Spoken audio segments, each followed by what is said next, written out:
In this video about my next horror film, Rabbit Hole, I wanted to tell you guys other movies that have similar vibes. It doesn't mean that the whole movie is the same vibe, but maybe parts of it and certain things. So right off the bat, first off, is Rob Zombie's Halloween. And this is visually, this film is going to be somewhat similar to Rob Zombie's Halloween.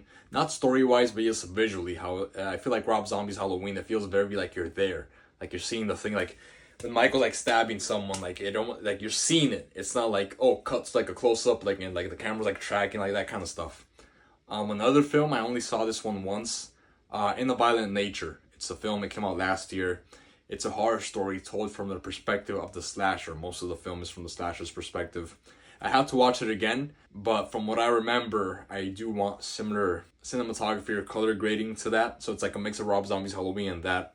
Another film that has a similar vibe would be Halloween Ends. There are some little parts of Halloween Ends that I guess are parallel to this film that I'm making. I'm not going to say which parts because it's kind of a spoiler, a huge spoiler, but small parts of Halloween Ends has like a parallel to this film. Also, someone like The Exorcist, when Reagan's going through her stuff, it's like something brewing and you're like, it's just like, well, what the hell's going to happen next with this possession thing? In this film, there is not a full-on possession, but something very similar to a possession, which will then be explored in more depth in the sequel, which the sequel will have a full-on possession. So it does have some hints of The Exorcist, and like really tense moments where, stuff is building up and then you just like, what's gonna happen next, And then I guess it does have some similarities maybe in terms of the setting to the Friday the 13th franchise.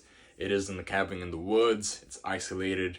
There's a slasher with a mask on the loose. And there is one detail about the slasher which is somewhat similar to Jason.